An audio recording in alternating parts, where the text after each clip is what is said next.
Welcome back, everybody, for more Factorio Recursion. This is episode number 4 in our quest to replace the base. So we got a plan for the trains.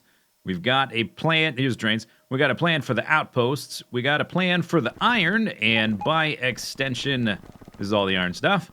By extension, we got a plan for the copper because it's pretty similar to the iron. So the next big piece of the puzzle to figure out is how we're going to handle the oil. But first, before we get into that, hello, autosave. God damn it, autosave every single episode. You've got to be in there like 3 times. What a attention-seeking little child you are, autosave. We're working on the oil, but I've been reading through comments here and there as I've been making the episodes, and there's been some suggestions which are pretty good. So let's address those very briefly. Suggestion number 1 was that there should be some kind of colored concrete or something that would change on the different floors so that it would be a little bit more readily apparent how deep we are in these different layers, because some of them are extremely similar or downright exactly similar. And so it would be maybe easier to tell if we're like progressing through the rainbow as we go down, like purple, magenta, purple, red, blue, red, yellow, whatever. Yeah, that's a good idea. So I'll probably do that. This layout isn't totally finalized yet, but we will start to update it with something along those lines. Just a little, to make it more intuitive, where we are, what we're doing, where we're going, where we've been, all that kind of stuff. Suggestion number 2 was that I could make this system with our smelting stuffs more compact. Previously, we had it like this, and the inserters were facing down, like the normal layout, but someone said, hey, you can make that more compact by having the inserters go left to right in this little gap if you stagger the smelting, the furnaces. So that is what I've done, and as a result of that, we've got an entire extra row of furnaces here at the top that we didn't have before, which means we're going to need fewer total factory buildings smelting up stuff, which is nice. That is good. That's why I haven't added the color to the different layers yet, because this stuff is actually still in flux, because now we've discovered we need fewer of these things. So they're still getting what they need. Requester chest to the machine, to the passive provider, and then out through this requester chest to somewhere else. The steel one is the same, but before we had 6 on the left doing the iron, and 7 on the right doing the steel. Now, because they are sharing chests and inserters, we've got these 1, 2, 3, 4, 5, 6 on the top. They're going to be doing iron, and the 7 on the bottom, 1, 2, 3, 4, 5, 6, 7, those are doing the steel. So if you check the chest, it's requesting iron plates. This guy is requesting iron ore. So, pretty similar, fairly similar, just a slightly different layout there. And then this guy is actually not much different. It's just a little bit more compact, so I have an extra row of roboports, and I guess we've slightly reduced travel time, which is good. So we still need 3 of these guys. Previously, we needed 3. Previously, this iron guy, we needed, I think, 12. Now we only need 11, so that's good. 1 less factory building. And for the steel ones, we needed 28. Now we need 25. So, all right, sweet. We saved ourselves 4 of these buildings by that one little trick. That's pretty good. The other thing that was suggested is, way down here, the water depot. Somebody said, hey, why don't you put assembly machines and pumps and whatever on both sides of the track? The original design was going to have, let me go back to the map view. Original design was going to do this loop around thing where it drops stuff off, turned around, and picks stuff back up. And with that particular design, we wouldn't have been able to do this. But since we are not doing that anymore, we're just dropping off the barrels and picking back up the filled barrels without moving. We have room for a second set of assembly machines. And I also discovered when I tried to place my blueprints that the pumps did not fit. The, what are they actually called? Offshore pumps. The specifically offshore pumps didn't fit because the landfill was too dense. You can place them down and then place landfill around them. So I actually ended up splitting it into multiple blueprints here so that we can place certain things down. And then I think this one's first, yeah, layer 1. And get the pumps set up and then place everything else on the second one. Okay, so that takes care of that. That's jolly good. We are ready to start working on the oil. Let's go dip into the factory building. Let's look at the oil guy. He's way down here. How many layers deep is he actually? Okay, so this is building layer 1. 2 layers, 3 layers, 4 layers down. We've got this. We have currently 11 of these guys, these oil refineries, as dense as they can get. And what we could do, we could just take a design like this, we could update it, but we could take a design like this and just multiply it, and take all the outputs and then combine them later. But I'm not going to do that. What we're going to do, we're going to focus on one step at a time. So we're going to figure out all of the oil refinery stuff, and then we will figure out the next, I guess after that, we will figure out the lubricant stuff, because there's not going to be too much of that. And then after that, the cracking, and then the rocket fuel, and then the cracking light into petroleum gas, and then from there we can do this slightly more complicated stuff. And we need to figure out where those are going and when they're going where. Is that confusing?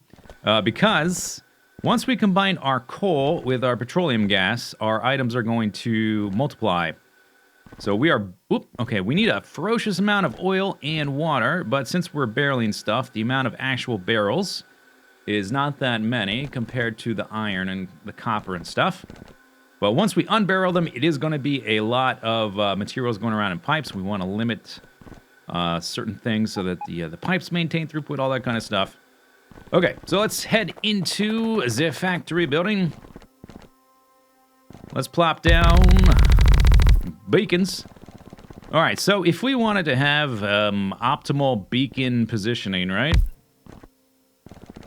And let's put down another row. Okay, so this guy right now, we're going to be doing Advanced Oil Processing 2. Or I guess that's just Advanced Oil Processing. The other one is Basic, yeah. Advanced Oil Processing 2. These guys, I don't have any modules. Let's go grab modules. This should be... here. There. Okay. So these guys can hold, what, like 3 modules, I think? Bam. And then all these guys give them speed modules. Okay, so this guy, he's got a crafting speed of 4.55, and we want to maintain that optimal speed. I guess we could go even faster if we wanted to have, like, beacons on the side, but we've been doing the strip rows because it's more space efficient. So if we do it like this, how many can we fit? And is this basically just going to boil down to what the best multiple is? Looks like we can fit 1, 2, 3, 4, 5, 6, 7, 8, 9. We can do it like that, or we could smash them together as dense as they can get. But the only problem is that is going to affect their speed. So some of them are not going to be as effective. Okay, so with this particular version, we've got 12 per row. And this guy has a crafting speed of 4, which is less than 4.55. This guy's got 6. This guy's got 5. A little bit more complicated. So, after doing some math, I have calculated that fitting in 12 of these guys as tight as they will go is equal to about the output of 10.2 of these guys that are more optimally spaced. 12 crammed in, or 8 optimally spaced. So what that will mean, if we go with this design, we will have more total refiners, but fewer total rows. We go with this design down here, we will have fewer refiners, but more rows.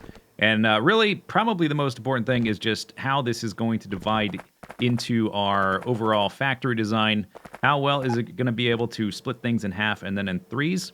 So things that divide by 2 and 3 are really nice. So if we went with this design, we would need 24 of these rows. Yeah! Ooh, that's a lot. If we went this design, we would need like 25 or something like that. And so I think the 24 one is just going to win just by virtue of dividing better into our factory. We could go with either one, but this one I think is just going to fit better. So we need 24 of these, and I think probably as much as we can hope to accomplish is to fit 2 in any one of these buildings, because we still need some space for roboports, which is going to take up space, and then we will need some assembly machines to unbarrel our crude oil and our water, and then rebarrel up the light, the heavy, and the petroleum, and send it off somewhere else. And actually looking at this, let's see, how do these link up? I'm thinking what we'll probably do. Let's reverse this. Pick everything up. And I think what we're gonna do is we're gonna have the inputs in the center, just because I don't know, it's like an intuitive thing. This is what I feel like is gonna work best.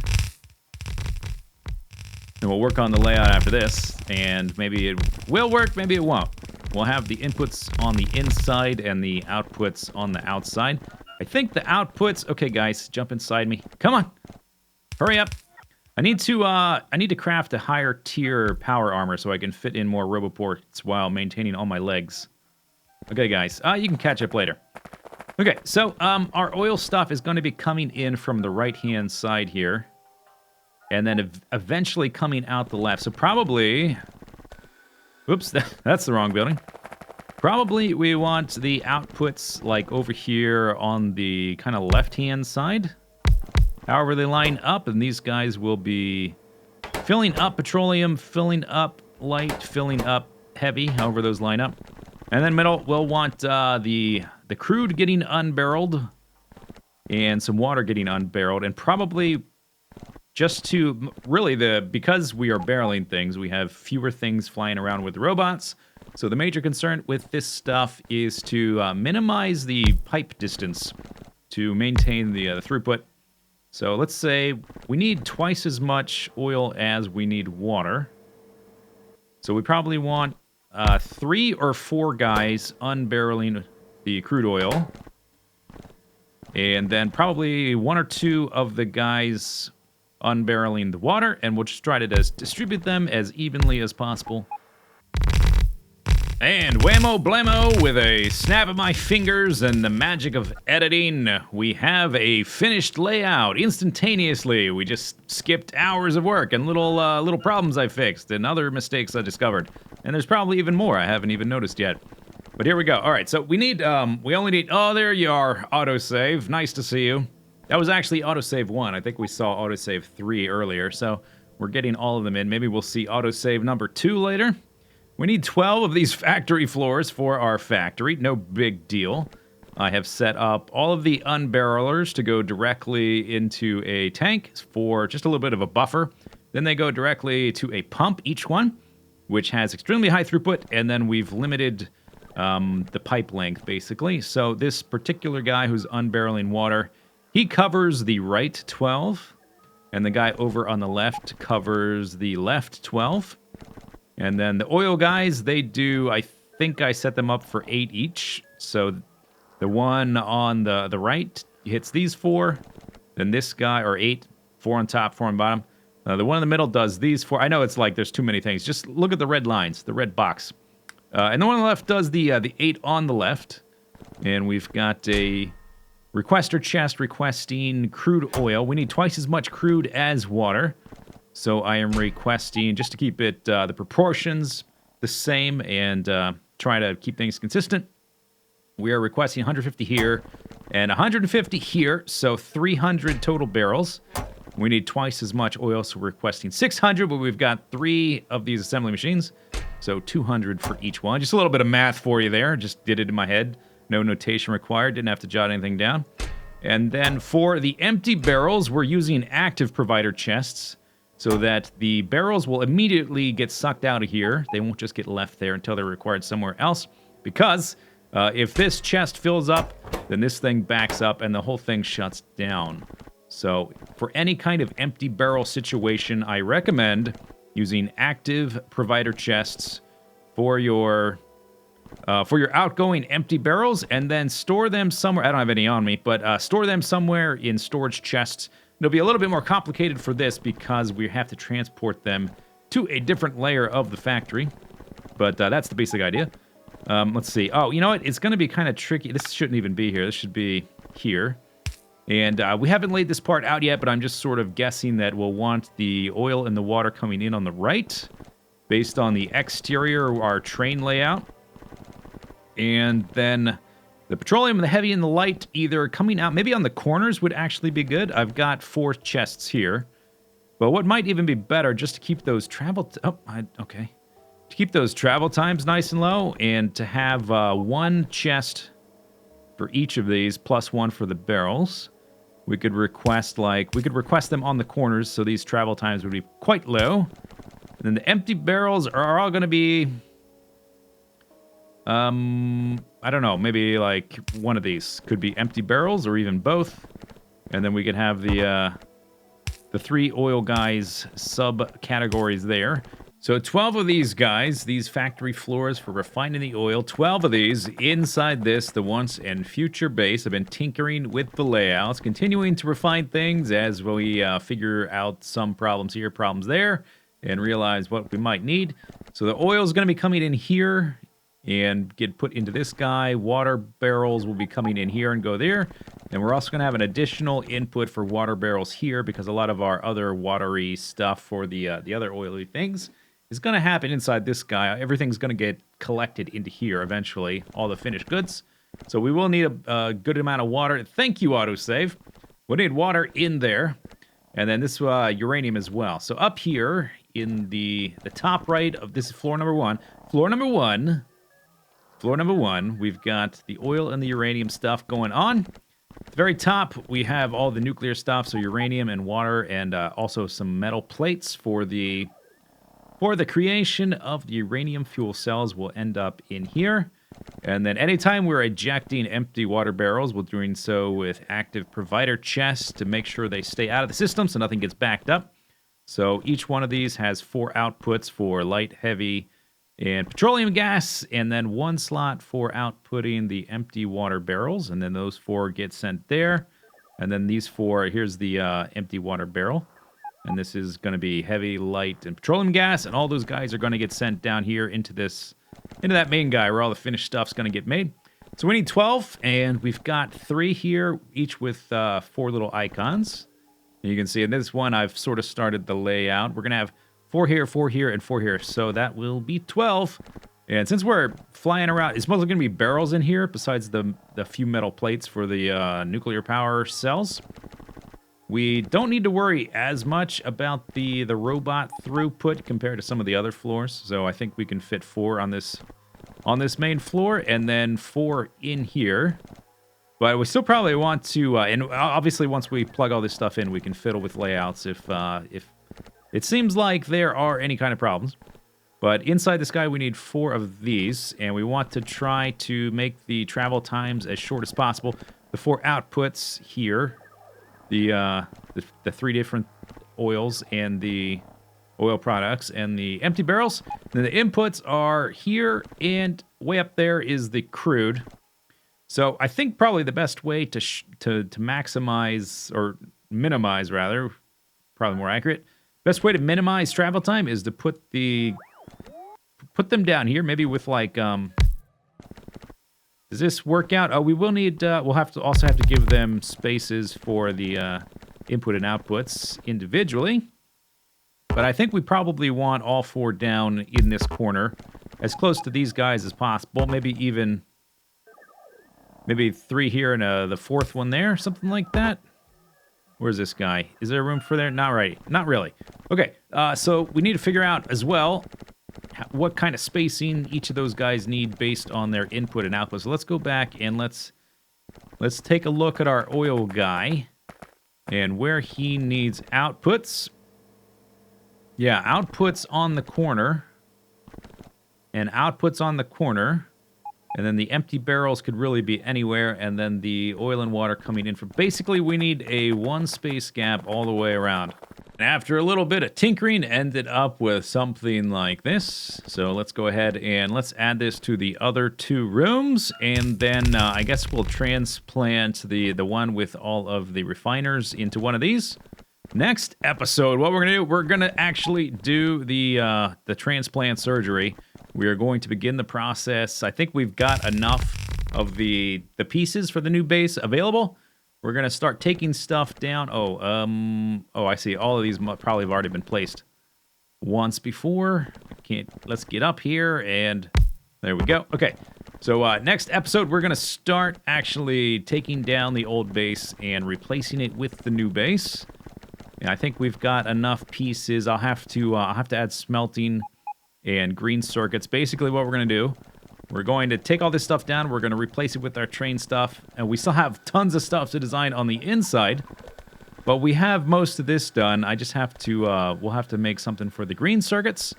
And then we're basically going to take this thing and we're going to put it inside of the existing one down here. That's going to be a process, but we're going to try to make it work. Okay, so if I pick this guy up, and let me pick him up here so I remember which one he is. He's going to go to one of these. And it just occurred to me that that might be tricky because I'm going to have to put him down. Here, let's, dang. Oh, which one was he? It doesn't matter. Okay, let's just pick this guy up. We'll figure it out. It was this one. Okay, good. Bam. Okay, so he's hooked up. He's got the labels. Next episode, we're going to start hooking things up, plugging things in, transferring over to the new stuff. We're also going to have to, like, we're going to have to make, like, a copper outpost down here and a coal outpost up here. It's going to be a lot of work, but we're going to start. We've designed enough of the pieces. I don't want to wait the whole series to actually turn the thing on. So that's what we're going to do next time. And I think that just about wraps it up here. We've got all these guys ready to get plugged in as well. We've got our flow chart we can keep referring to as we plunge deeper and deeper into the base. All the iron stuff up here, copper stuff, and the circuits. Basically everything's going to end up in here. All the finished goods. Oil and nuclear. Nuclear for a little bit is going to remain outside until we get the rest of the base kind of hooked up a little bit more. That's going to do it for this episode. I hope you enjoyed it. We'll see you next time. Bye-bye.